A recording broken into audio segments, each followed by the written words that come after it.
बिस्मिल्लाहिर्रहमानिर्रहीम, अस्सलाम वालेकुम। कैपिटल टॉक में खुशामदीद। बहुत छोटा सा मामला है, कोई बहुत बड़ा मामला नहीं है, और मामला सिर्फ इतना है कि खैबर पख्तूनख्वा के वज़ीर आला सुहेल आफरीदी साहब ये कह रहे हैं कि मेरी अपनी पार्टी के बानी चेयरमैन इमरान खान से अडियाला जेल में मुलाकात करवा दें।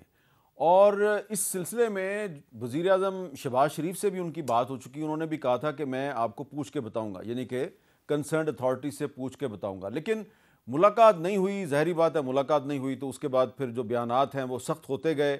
और अब सूरत हाल ये है कि इस एक तनाज़े में से एक थ्रेट ने जन्म लिया है, और वो थ्रेट ये है कि हम खैबर पख्तूनख्वा में गवर्नर राज भी लगा सकते हैं। तो खैबर पख्तूनख्वा में गवर्नर राज क्या पाकिस्तान और खैबर पख्तूनख्वा के सियासी मसाइल का हल है?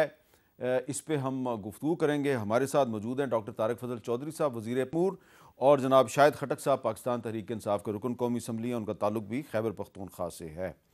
तो इससे पहले कि मैं अपने मेहमानों से सवाल करूं, पहले ज़रा सुन लेते हैं कि जो सुहेल आफरीदी साहब हैं वो क्या रहे हैं कि मुलाकात के लिए वो क्या करेंगे, जिस पे कि वफाकी हुकूमत कुछ नाराज़ हो गई है। इमरान खान साहब को तकरीबन 4 नवंबर से अब तक जो है वो आइसोलेशन में रखा गया है। मंगल के दिन तमाम पार्लियामेंटेरियन इस्लामाबाद हाई कोर्ट के सामने पुरअमन एहतजाज करेंगे, और उसके बाद इमरान खान साहब की बहनों से इजहार यकजहती के लिए अडियाला जेल के सामने जाएंगे। जो खैबर पख्तूनख्वा के साथ और खैबर पख्तूनख्वा की हुकूमत के साथ हो रहा है, तो वो यही चाहते हैं कि हम तसादुम की तरफ जाएं, लेकिन हमने हरगिज तसादुम की तरफ नहीं जाना, और साथ में ये भी कि हमने किसी भी कुर्बानी से दरेग नहीं करना इंशाल्लाह। अच्छा, ये कह रहे हैं हमने तसादुम से गुरेज नहीं करना, तो अलीमा खान साहबा क्या कह रही हैं वो भी सुने।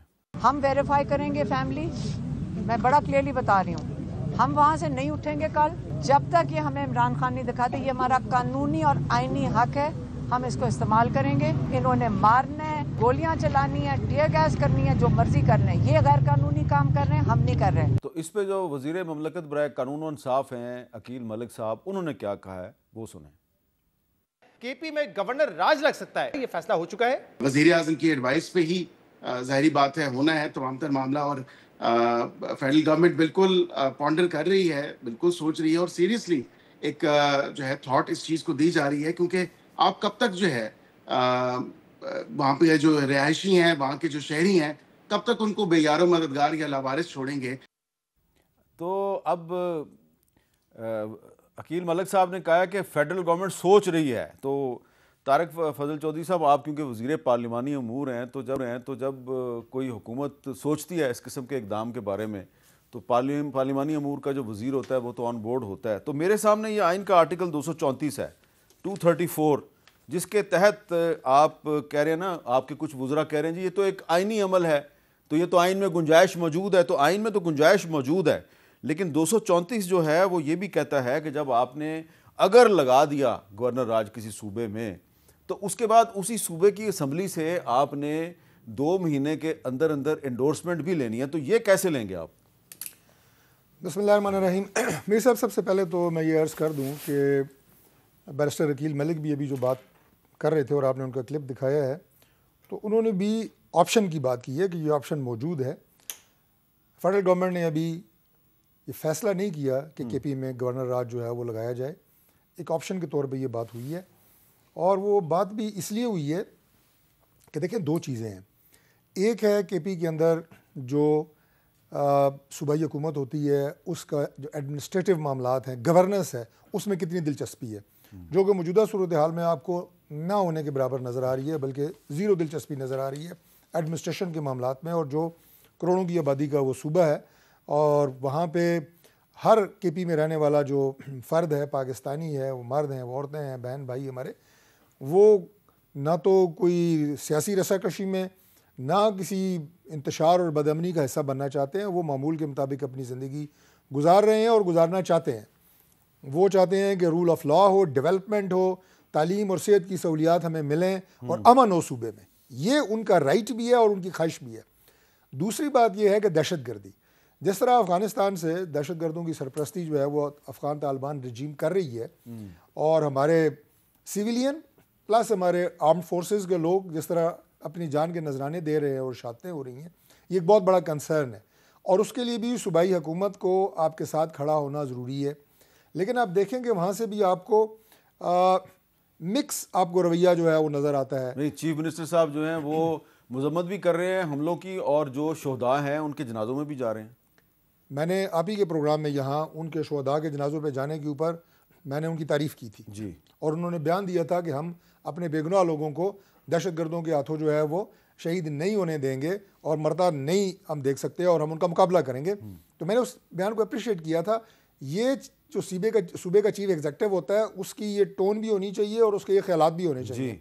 लेकिन एट द सेम टाइम जब फेडरल गवर्नमेंट जो है वो दहशतगर्दों से निपटने की बात करती है तो आपकी तरफ से अगर मुकम्मल ताउन नहीं होता अगेंस्ट द टेररिस्ट, जो अगेन मैं कहूँगा कि हमारे मुल्क में और केपी में फसाद फैला रहे हैं, अमन के दुश्मन हैं, तो उनके साथ आपको इकट्ठा होकर लड़ना पड़ेगा। इसके लिए जो वज़ीर आला है उन्हें भी सोचना चाहिए और गवर्नमेंट को भी केपी को सोचना चाहिए कि ये मसला जो है अगर वफाकी हुकूमत अपने तमाम तर रिसोर्सेज दे रही है, अफवाज पाकिस्तान मुकम्मल जोश जज्बे के साथ लड़ रहे हैं, इंटेलिजेंस के इदारे लड़ रहे हैं, तो हमें इस बीमारी से और इस जो दहशतगर्दी है इसे जड़ से उखाड़ना है। तो उसके लिए अगर आपका मुकम्मल तावन नहीं होगा तो ये मुश्किल टास्क बन जाएगा। काम तो वफाकी हुकूमत ने फिर भी जारी रखना है। ठीक है। और बार बार जो कह रहे हैं जनाब ऑपरेशन, कोई नया ऑपरेशन इस अंदाज से केपी में नहीं हो रहा जिस तरह इससे पहले सवात में हुआ या इससे पहले ट्राइबल एरिया में हुआ। पाकिस्तान पीपल्स पार्टी जब गवर्नमेंट में थी, ये 2009-10 की मैं बात कर रहा हूँ। ये टारगेटेड ऑपरेशंस हैं जहाँ पे आपको इतला मिलती है, इंटेलिजेंस बेस्ड इंफॉर्मेशन होती है, वहाँ भी किए जाते हैं। और क्या जो ऑपरेशन कर रहे हैं हमारे जवान और अफसरान, क्या उन्हें शौक़ है? वो शौक़ से अपनी जानों के नजराने दे रहे हैं, वो लड़ रहे हैं इस मुल्क के लिए, इस मुल्क के बात अमन तो के गवर्नर लिए। राज की हो रही है जी। शाहिद खटक साहब, अब आप बताएं कि आपने वहाँ पे खैबर पख्तूनख्वा असम्बली में एक बहुत ग्रैंड अमन जिरगा किया, उसमें तमाम पार्टियाँ एक पेज पर नज़र आ रही थीं और आप तैयार हैं जनाब के दहशतगर्दी का मुकाबला करने के। लेकिन तारिक फजल चौधरी साहब कह रहे हैं कि उतना ताउन नहीं कर रही प्रोविंशियल गवर्नमेंट जितना चाहिए। बिस्मिल्लाहिर्रहमानिर्रहीम। मीर साहब, मैं आपके सवाल से पहले एक इशू के ऊपर मैं मतलब बगैर आपके सवाल पूछे उस पर बात करना चाहता हूँ। देखिए, इस वक्त इमरान खान साहब जो हैं उनको आइसोलेशन में रखा हुआ है। बुशरा बीबी जो खातून अव्वल है साबिका, उनको आइसोलेशन में रखा हुआ है और ना उनकी फैमिली से मुलाकात हो रही है, ना हमारे पॉलिटिकल लोगों से उनकी मुलाकात हो रही है और ना हमें कोई एक्सेस है वहाँ पे। और रही बात गवर्नर राज की, गवर्नर राज कोई भी नहीं लगा सकता खैबर पख्तूनख्वा में। इस वक्त अगर कोई हुकूमत जो इलेक्टेड है, जो अवाम के वोटों की ताकत के ज़रिए आई है, वो खैबर पख्तूनख्वा की है, नंबर 1। नंबर 2 ये कि हमारी तहरीक इंसाफ अल्हम्दुलिल्लाह खैबर पख्तूनख्वा बड़ी मजबूती के साथ एक दूसरे के साथ खड़ी है। अगर गवर्नर राज लगाना का किसी का शौक़ है तो पंजाब में लगाए, क्योंकि पंजाब में मरियम नवाज़ इस वक्त फार्म 47 के ज़रिए जाली मैंडेट के ज़रिए मुसल्लत शुदा है। अगर आपने गवर्नर राज इसलिए खैबर पख्तूनख्वा में लगाना है कि जो सुहेल अफरीदी की 1 महीने की परफॉर्मेंस है वो इनकी 45 साल कारकर्दगी से बेहतर है। ये पंजाब में हमें कोई पनागाह दिखा दें, कोई इन्होंने ये कोई ऐसी एक्टिविटी दिखा दें जो सुहेल अफरीदी ने 1 महीने के अंदर की हो। स्कॉलरशिप का उसने अनाउंस कर दिया, स्टूडेंट्स को मिलना शुरू हो गए हैं। इसके अलावा गवर्नेंस का नया मॉडल जो है खैबर पख्तूनख्वा में वो इंट्रोड्यूस कर दिया है। इसी तरह सुहेल अफरीदी इतना काम, उसका स्टेमिना है, अल्लाह करे कि इससे बेहतर हो उसका स्टेमिना मजीद भी। 18-19 घंटे वो काम करने वाला लड़का है। हाँ, अडियाला में हमारा लीडर है, उसको कह देना हक में रखा हुआ है, वहाँ पे जाके बैठना, अपने लीडर के लिए आना, ये चीफ मिनिस्टर साहब की अखलाकी भी जिम्मेदारी है, कौम भी चाहती है और उसका वो नुमाइंदा भी है। और इसके अलावा गवर्नर राज की ये बार बार जो है बात कर रहे हैं, फिर तो आप वो क्लिप भी मीर साहब चलाएं, या मैं मोबाइल से, मेरा है नहीं, मैं निकाल देता कि जब पाकिस्तान पीपल पार्टी ने इनके खिलाफ, जब शहबाज शरीफ मेरे ख्याल में चीफ मिनिस्टर थे, गवर्नर राज लगाया था, तो उस वक्त इनकी तकरीरें चलाएं ताकि कौम को पता लगे कम से कम कि जब गवर्नर राज आप लगाते हैं तो उस वक्त ये क्या फरमा रहे थे। उसके बाद फिर पीपल्स पार्टी ने 18वीं तरमीम करवाई इनके साथ। यस, मैं इसी तरफ आ रहा था। 18वीं तरमीम कराई कि इख्तियार जो है वो सूबे के पास होगा। देखिए मीर साहब, इन्होंने जो जुल्म किया, वफाकी हुकूमत ने, इनकी एजेंसीज ने, इनके इदारों ने, जो जरगा हुआ आप उसमें मौजूद थे। 17 पॉलिटिकल जमाती थी बशमूल इनकी मुस्लिम लीग नून की, और मुस्लिम लीग नून के एमपीए साहब जो है वो स्टेट सेक्रेटरी थे। यस, 15 पॉलिटिकल जमातों को हमने इनवाइट किया था और 2 जमातें अनइनवाइटेड आ गई थी। मतलब ये इंटरेस्ट लेवल था। वहाँ पे डिस्कस हुआ कि हमने अपने अमन की बहाली कैसे लानी है, हमने जो वहाँ पे दहशतगर्दी है उसका मुकाबला कैसा करना है। देखिए, हमारे दहशतगर्दों के साथ कोई ना हमदर्दी है, दहशतगर्दी का हम चाहते हैं कि इसका जड़ से खात्मा हो। हमारा तरीक़ेकार के ऊपर इख्तिलाफ है। हम चाहते हैं कि हमारे तरीक़ेकार को आप फॉलो करें। और ये बार बार चीफ मिनिस्टर साहब के हवाले से कह रहे हैं कि जी सुहेल अफरीदी को ऑपरेशन नहीं करते। आपने बुलाया कब है उसको? बुलाया उसको? क्या है जी सिक्योरिटी के मामलात के ऊपर मीटिंग करते हैं, बैठते हैं, इसका आपके पास क्या हल है? वो जो पहले एक दफा बुलाया था वो नहीं जी, वो अफगान रिफ्यूजीज के हवाले वो अफगान रिफ्यूजीज वो सिक्योरिटी इश्यूज के ऊपर नहीं था। देखिए अफगान रिफ्यूजीज के ऊपर भी हमारा बड़ा वाज़ेह मौक़िफ़ है। जिन लोगों को आपने 50 साल इधर रखा मीर साहब, उनको आप इस दरिंदगी के साथ निकालेंगे जो 40-45 साल इन्होंने गुजारा है। अगर आपने उनको अफगानिस्तान भेजना था तो इज्जत के साथ भेज देते। अच्छा उनको लाने वाले कौन? जिन्होंने उनको लाया वही अब निकाल रहे हैं और फिर कहते हैं कि जी खैबर पख्तूनख्वा हुकूमत कोऑपरेट नहीं करी। देखिए इधर जो नस्ल जवान हुई अफगानिस्तान की, देखिए हमारा पड़ोसी मुल्क है। हम चाहते हैं कि अफगानिस्तान के साथ हमारे बेहतर ताल्लुकात इसलिए हों क्योंकि Afghanistan directly proportion to Khyber Pakhtunkhwa, उसका इम्पैक्ट आता है। देखिए जब जंग होती है सिविलियन उसमें शहीद होते हैं, उसमें आपके फौजी शहीद होते हैं, उसमें आपके पुलिस वाले शहीद होते हैं, उसमें आपके पॉलिटिकल लोग शहीद होते हैं। हम 80,000 लोगों के नजराने पेश कर चुके हैं मीर साहब। और ये बार बार खैबर पख्तूनख्वा में ऑपरेशन की बात करें, बलूचिस्तान का भी आप मुझसे बेहतर जानते हैं। अगर बलूचिस्तान का हाल अहवाल आप उनके सामने रख दें तो शायद आप भी ऑफ एयर हो जाएं। अच्छा अब ऑफ एयर तो मैं पहले कई दफा हो चुका हूँ और मुझे इसका कोई खौफ नहीं है। दोबारा भी अगर किसी ने करना है तो शौक पूरा कर ले। लेकिन तारिक फजल चौधरी साहब, वो अब सारा मसला जो है उसकी जड़ जो है वो है मुलाकात। तो मुलाकात के लिए तो आप हमेशा कहते हैं कि मुलाकात होनी चाहिए। मेरा इनके ऊपर तारिक फजल चौधरी साहब के ऊपर मेरा एक बकाया भी है। आप ही के प्रोग्राम में कमिट किया इन्होंने, इनकी अब 2 करानी पड़ेंगी। ठीक है, इनकी 2 कराएंगे आप? कराएंगे ना, एक तो करा ली कि दूसरी भी करा देंगे। नहीं तो इनकी एक तो करा देना पहले। असल में इनको पूछ के बताना होता है। अच्छा देखें, गुजारिश ये है जी कि मुलाकात इनका राइट है, इससे कोई हम ना तो डिनाई कर रहे हैं, ना हमें किसी को नहीं फ़र्क पड़ता। देखिए ना, अगर इमरान खान से ये मिलते हैं तो उससे कोई गवर्नमेंट को फ़र्क पड़ने वाला नहीं है। ज़रूर इनकी मुलाकात हो जाएगी, जो तरीक़ाकार है मुलाकात का उसके मुताबिक हो जाएगी।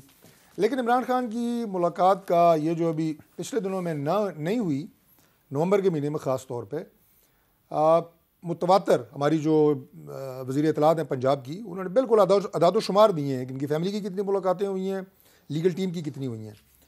ये जो नवंबर वाली मुलाकात है इसमें थोड़ी ताख़ीर हुई है, बीच में ज़रा गैप ज़्यादा आ गया है। लेकिन उसकी एक और भी वजह थी, वो ये थी कि इस्लामाबाद में 26 नवंबर 2025 को एक और चढ़ाई का प्रोग्राम था। अच्छा जी, वो एक और चढ़ाई का प्रोग्राम था, एक और हमले का खदशा था। तो इसलिए थोड़ी सी मुलाकात में थोड़ा सा तातुल जो है वो ज़रूरी था। लेकिन मैं दोबारा ये बात कहूँगा कि अभी जो उन्होंने बात की कि उन्होंने बुलाया किसने है सीएम को, सीएम से कोर कमांडर पेशावर की मुलाकात हुई है, सारे जो मामलात हैं उनके ऊपर गुफ्तगू हुई है। और जब आपका मकसद एक है, हम भी कहते हैं दहशतगर्दी का खात्मा हो, आप भी कहते हैं खात्मा हो, तो फिर तो बैठ के तो इसके ऊपर कोई रास्ता निकालना कोई मुश्किल नहीं है। लेकिन हम कहते हैं दहशतगर्दी का खात्मा हो, आप कहते हैं दहशतगर्दों से बातचीत हो।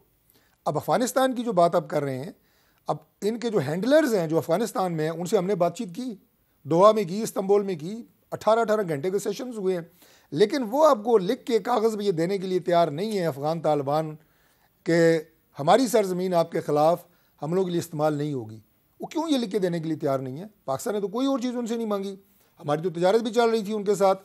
और शाहिद खटक कह रहे हैं, मैं इस बात को बिल्कुल एंडोज़ करता हूँ कि हम अफ़गानिस्तान के साथ बेहतरीन ताल्लुकात चाहते हैं, रहे हैं।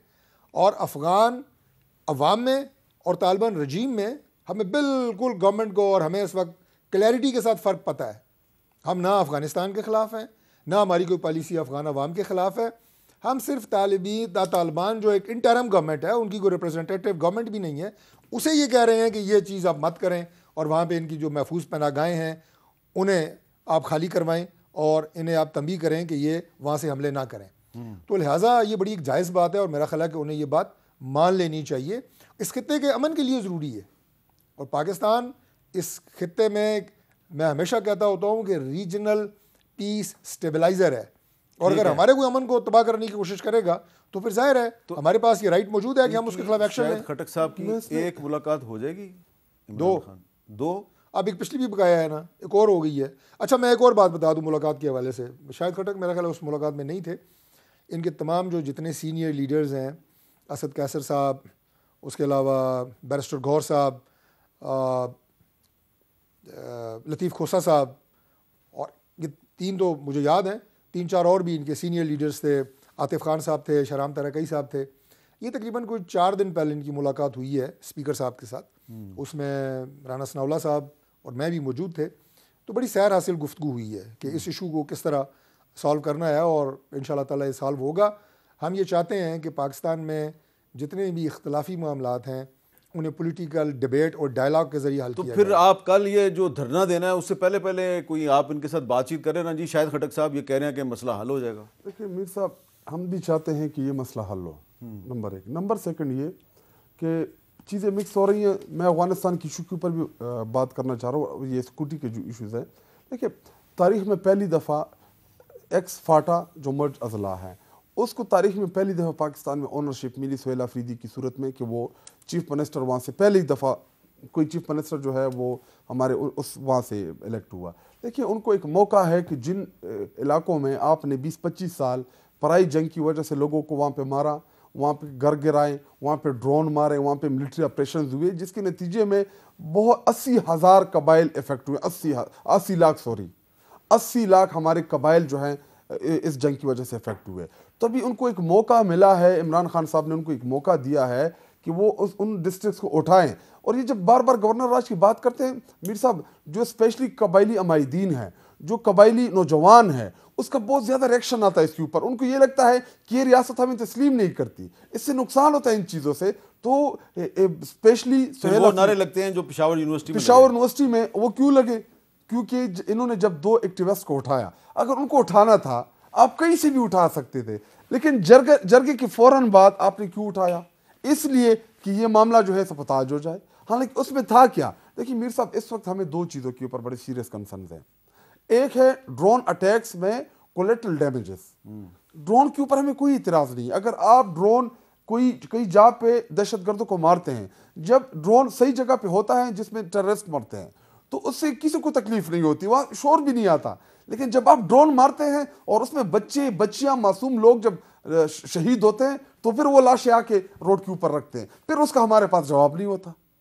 अब मिलिट्री ऑपरेशन हम चाहते हैं, मुज़ाकरात, हम ये कहते हैं, हमने हमारी जो हमारी लाइन है वो ये कि हमें अफगानिस्तान एक डेलीगेशन भेजना चाहिए जिसमें खैबर पख्तूनख्वा के माहिदीन हो, पॉलिटिकल लोग हो, तमाम पॉलिटिकल जमातों के लोग हों, कि हम जाके उनसे कहें कि जी आपकी सरजमीन हमारी सरजमीन के खिलाफ इस्तेमाल हो रही है, वहाँ से हमारी सरजमीन के ऊपर अटैक्स हो रहे हैं, और जब आपके लोग इधर घुसते हैं तो इधर से फिर उनको निकालने के लिए ऑपरेशन होता है, तो आप उसकी वजह से हमारे घर गिरते हैं, हमारे बेगुनाह शहीद होते हैं। देखिए हम चाहते क्या कि इन चीज़ों को आप मिनिमाइज करें।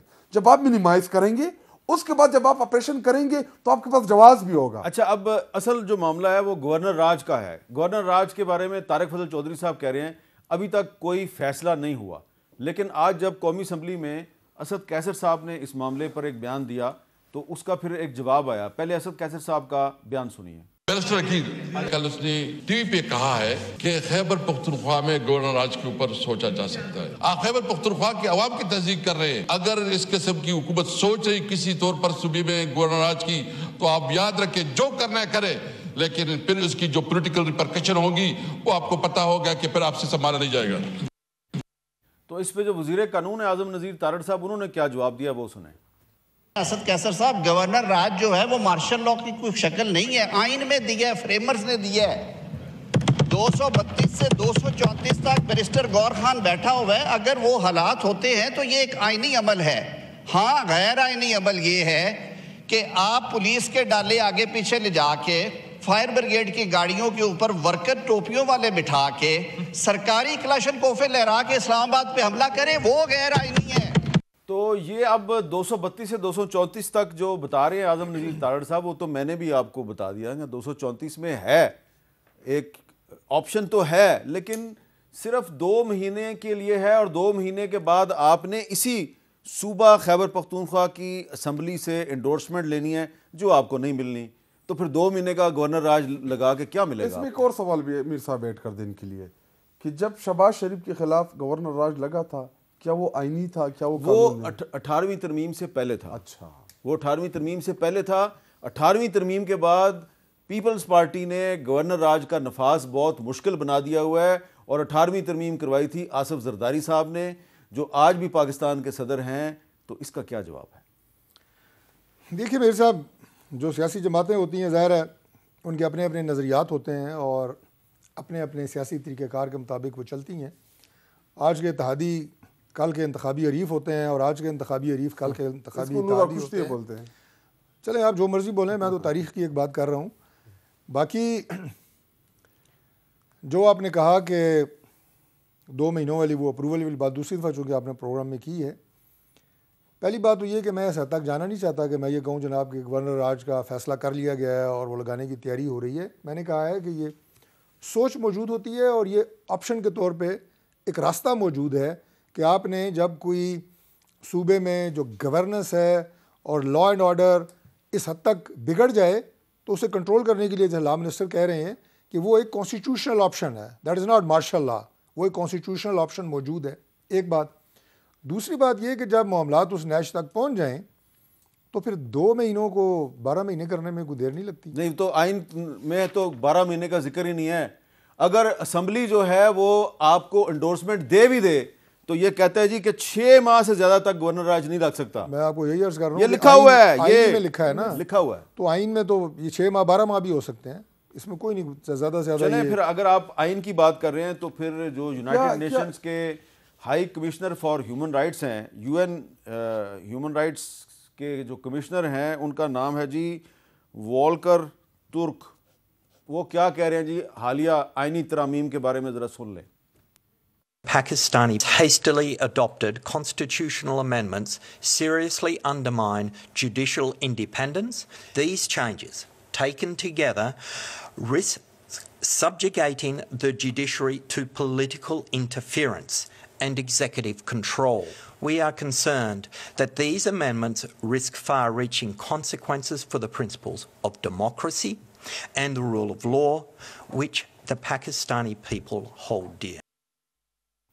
अब मैं ब्रेक ले लेता हूँ, ब्रेक के बाद दोबारा मिलते हैं।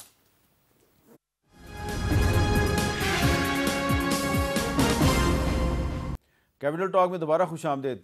तो तारिक फजल चौधरी साहब जो यूएन के जो ह्यूमन राइट्स कमिश्नर हैं उन्होंने जो कहा है मैं उसकी अब डिटेल में नहीं जाता, लेकिन अगर आप कह रहे हैं कि आप 12 महीने तक भी गवर्नर राज को खींच सकते हैं तो फिर इसी तरह के बयान आएंगे। और कल इसहाक डार साहब ने तो अपनी प्रेस कॉन्फ्रेंस में ये कहा है कि जी जो यूरोपीय यूनियन का एक मॉनिटरिंग मिशन आया हुआ है पाकिस्तान में तो उसको तो हमने सेटिस्फाई कर दिया है। तो अगर आपकी स्टेटमेंट को वो सुन लेंगे तो वो फिर सेटिस्फाई तो नहीं होंगे। नहीं मेरे साहब, ऐसा कोई ना हुआ है ना होने जा रहा है मुस्तकबिल करीब में, लेकिन आपने चूंकि कॉन्स्टिट्यूशनल ऑप्शंस पूछी हैं तो मैंने आपको वो बताया जो आइन के अंदर लिखा है और जो बेहतर हो सकता है 2 से 12। यार आप सुन लें, मैं जरा मुकम्मल कर लूं। पता नहीं है 27 इंटरनेशनल कन्वेंशंस पे पाकिस्तान ने वादा किया हुआ है कि हम इनका ख्याल रखेंगे। दूसरी बात यह है कि कॉन्स्टिट्यूशन जो अमेंडमेंट्स होती है इसकी पलटी देके तारिक फजल चौधरी साहब पहले क्या कह रखी जी लगा भाई मैं तो फसलवाड़ा बन गए थे 30 सेकंड के लिए। 2 महीनों में 24 महीने भी हो सकते हैं, चलें 30 सेकंड के लिए फसलवाड़ा बन गए, 2 साल भी हो सकते हैं। मैं तो कायम हूँ उस पे, उसके लिए एक अमेंडमेंट दरकार है, वो हो जाएगी जब जरूरत पड़ेगी। अच्छा अब मैं कायम हूँ, लेकिन मैं ये जो बयान दे रहे हैं ना, मैं ये कह रहा हूँ कि ये पाकिस्तान के अंदरूनी मामलात में मुदाखलत है। जुडिशरी के साथ या तो ये भी कमिश्नर साहब फरमा देते कि किस अमल से जुडिशरी को क्या फ़र्क पड़ा है। यहाँ पे जो जजेस का ऑलरेडी पैनल मौजूद है जुडिशल कमीशन की शक्ल में, जो जजेस की तकर्री कर रहा है, उसी को आप इख्तियार दे रहे हैं जजेस की ट्रांसफ़र का।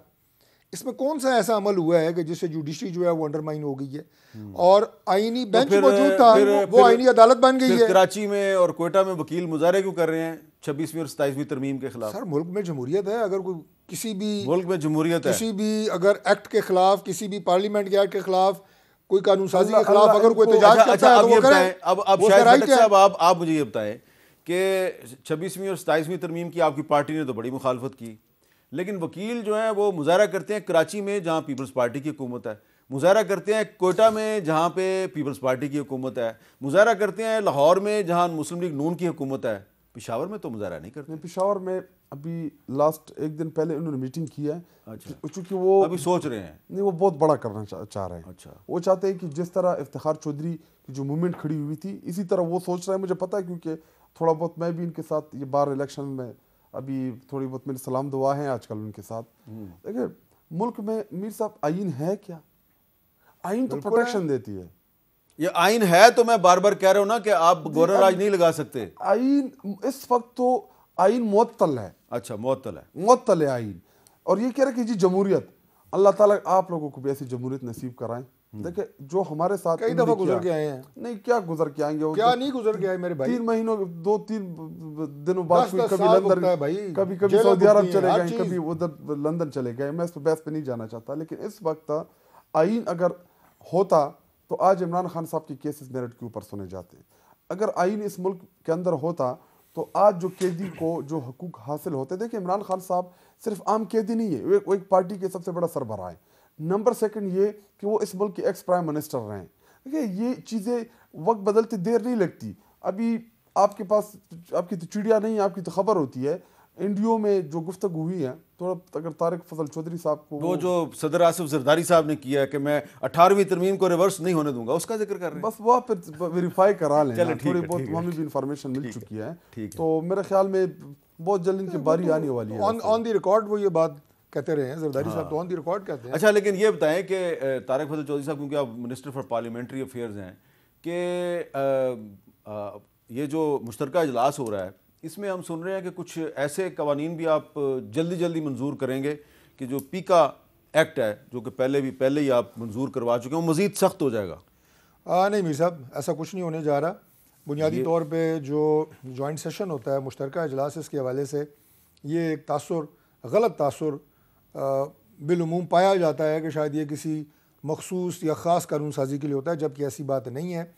जब एक बिल कौमी असम्बली से पास हो और सेनेट में जाए और सेनेट उसे अमेंडमेंट के साथ पास करे तो उसे मुश्तरका इजलास में आना होता है। और इसी तरह अगर सेनेट पास करे और असम्बली उसमें कोई अमेंडमेंट कर दे तो वो मुश्तरका इजलास में जाता है। या कोई बिल एक पास हो एक इजलास से 90 दिन में दूसरा सेशन हाउस उसे पास ना करे, मुश्तरका इजलास में जाता है। ये रूटीन की कार्रवाई है, इसमें गैर मामूली नौइयत की कोई कानून साजी। ये जो अनुशा रहमान साहबा ने 2 बिल जो हैं वो आज यानी कि आज उन्होंने पेश कर दिए हैं, स्टैंडिंग कमेटी को रेफ़र हो गए हैं। पीका एक्ट 2016 जो है उसमें तरमीम के, तो वो उनका क्या मकसद है? ये प्राइवेट मेंबर बिल है, वो जब जाएंगे स्टैंडिंग कमेटी में तो वहाँ थ्रैश आउट हो जाएंगे। देखें, वो मैं सवाल इसलिए कर रहा हूँ कि आज वज़ीर दाखिला मोहसिन नकवी साहब जो हैं उन्होंने आज एक स्टेटमेंट दिया है। प्रेस कॉन्फ्रेंस वो बहुत कम करते हैं, आज उन्होंने प्रेस कॉन्फ्रेंस में एक बात की है, ज़रा सुनें। स्टेट का बिल्कुल फैसला क्लियर है कि जो चाहे वो इंडिया के साथ कर रहा है, चाहे वो हमारे इदारों के साथ कर रहा है, we will not spare that. कोई लंदन बैठ के बकवास कर रहा है कि जी हमारे आपस में इदारों में मसला चल रहा है, हमारे जर्नल्स के मुतालिक कर रहा है, तस्वीरें लगा के कर रहा है, ये सारी चीज़ को रुकवाना पड़ेगा। और इस टाइम पे जो लोग वहाँ पे भी बैठे हैं, मैं उनको भी बता दूं कि आप लोग भी बहुत जल्द वापस आ रहे हैं। ये समझ लें कि आपको आके यहीं पे देना है। आप अगर ये समझें कि आपको कोई प्रोटेक्शन मिलेगी, सारा कुछ होगा, वो मुमकिन नहीं है। और बहुत जल्द हम आपको यहाँ लाएंगे और आपको इन सारी चीज़ों का जवाब देना पड़ेगा।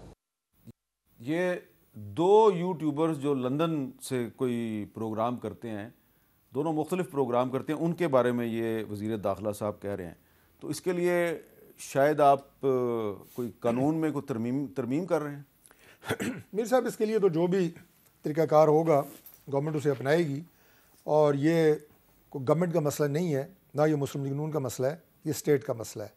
और हर वो पाकिस्तानी जैसे रियासत से और रियासत के मफाद से को रत्ती बराबर भी दिलचस्पी है, वो डेफिनेटली इस बात को सपोर्ट करेगा कि पाकिस्तान से बाहर बैठ के रियासत और रियासती इदारों के ख़िलाफ़ जो हर्जा रसाई हो रही है, जो झूठे बयानिए बनाए जा रहे हैं और झूठे कहानियाँ वहाँ पे घड़ी जा रही हैं मन घड़त, और सिर्फ इसलिए कि आपको इस पे लाइक्स मिलें और आप इसको डॉलर और पाउंड आप कमाएं, किस कीमत के ऊपर? मुल्क की कीमत के ऊपर, रियासत की कीमत के ऊपर। तो मैं समझता हूँ कि इससे ज़्यादा तो ज़मीर फरोश कोई हो ही नहीं सकता कि जो अपनी रियासत के ख़िलाफ़ इस तरह की वीलॉग्स करके डॉलर कमाता है और उसके बाद इदारों में हमारे सिस्टम के अंदर झूठी खबरें फैलाना और अंडरमाइन करना। और अफसोस उस वक्त होता है कि वो लोग ये भी नहीं देख रहे कि पाकिस्तान जिस स्ट्रगल से गुजर रहा है, जब भी हमने दहशतगर्दी की बात की, अफसरों और जवानों की शहादतों की बात की, सिविलियंस की शहादतों की बात की। तो ये सारी बातें यहाँ बैठ के हम आपस में, जो मैंने कहा कि बातचीत से हम कुछ चीज़ों को और ऑपरेशनल तरीकों से बेहतर करें, लेकिन वहाँ बैठ के वो लगे हुए हैं। मैंने एक ब्रेक लेनी है, ब्रेक के बाद मैं आपके पास आ रहा हूँ जी।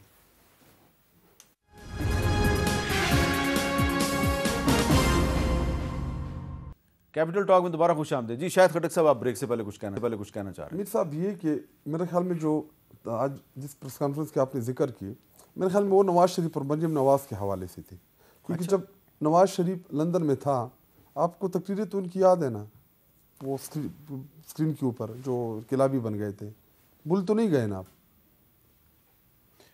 मेरा ख्याल था कि शायद आप कुछ और बात करना चाह रहे हैं, तो आप क्या कहना चाह रहे हैं? मैं ये कहना चाह रहा हूँ कि ये कहते हैं कि जी इदारों के खिलाफ डॉन लीक्स मरियम नवाज ने नहीं किया था। नहीं, वो ठीक है, गलत किया था, लेकिन अभी जो लोग पाकिस्तान से बाहर बैठ पहले ये फैसला कर इंडियन नैरेटिव को प्रमोट कर रहे हैं। अच्छा, बिल्कुल नहीं किया था। और सहाफी लीक का इल्जाम था, सहाफी और मियां नवाज शरीफ की कोई एक स्टेटमेंट मुझे दिखा दें जो इदारों के खिलाफ हो। वो जी सिटिंग आर्मी आप निकालें ना, निकालें। जनरल बाजवा इसी आर्मी का आर्मी चीफ था, DGISI फैज हमीद इसी इदारे का DGISI था। बयान निकालें, आप मियां नवाज शरीफ के बयान निकालें। नहीं है मुझे, मैं उस गुजरांवाला के जलसे में मौजूद था, उन्होंने कहा जनरल साहब मुल्क के जो मौजूदा हालात हैं, महंगाई है, मेरे पास टाइम कम है, इसमें आपका भी चला सकता। देखें, आजकल आपके कुछ जो वुज़रा साथी हैं, मिनिस्टर हैं आपके, जो वो कह रहे हैं जी ये इमरान खान की बहन ने इंडियन TV चैनल को इंटरव्यू क्यों दिया।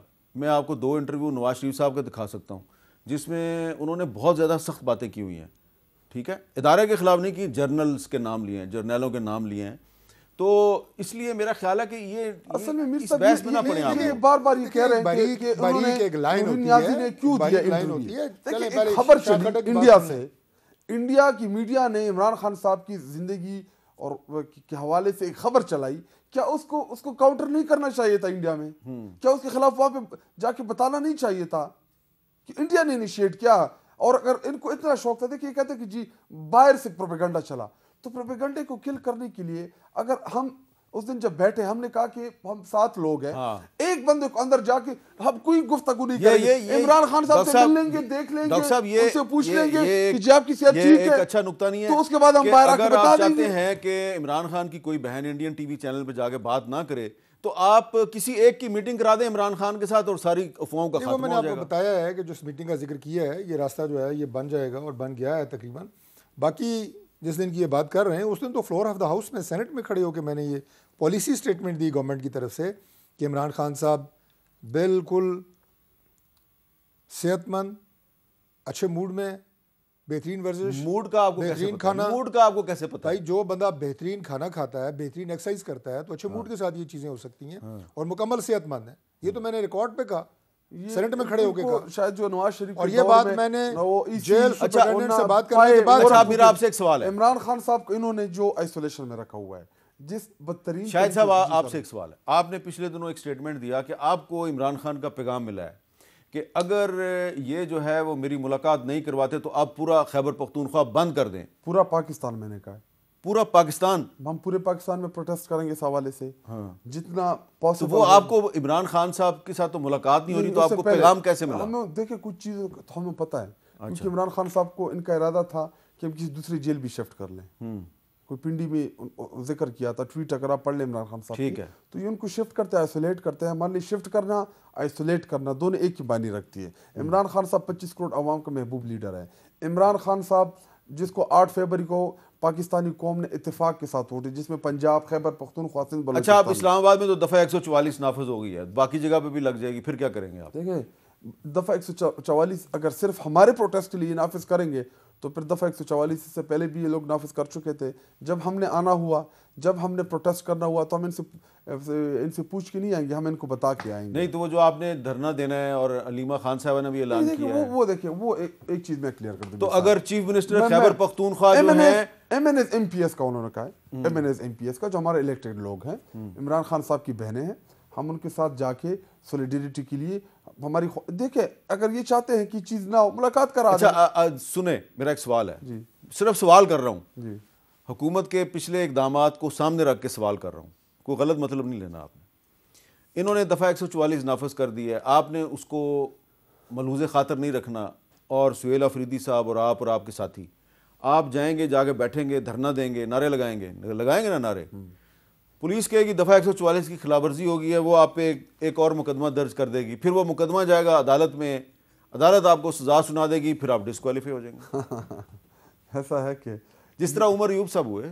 आप इस मुल्क में हो तो कुछ भी सकता है, लेकिन एक बात है कि हमारी जो जद्दोजहद है वो इन पोजीशन से, इन सीटों से बहुत ऊपर। ठीक है, हमारी जो जद्दोजहद इस मुल्क में रूल ऑफ लॉ के लिए, जमहूरियत की बहाली के लिए, आइन की बहाली, तो आप दफ़ा 144 तोड़ेंगे? अभी दफ़ा 144 हमारे जाने के दिन को क्यों याद आता है, जब हम इनको पता है कि हम जाएंगे। अच्छा, ये चाहते हैं कि कोई ना हो वहाँ पे, प्रोटेस्ट ना हो, धरना ना हो, या MNA MPS फैमिली ना बैठे, मुलाकात करा दे, 4 बजे तक हम वापस आ जाएंगे। वाह जी वाह, डॉक्टर साहब कमाल ही हो गया है। और मुझे दीजिए इजाज़त, अल्लाह हाफिज़।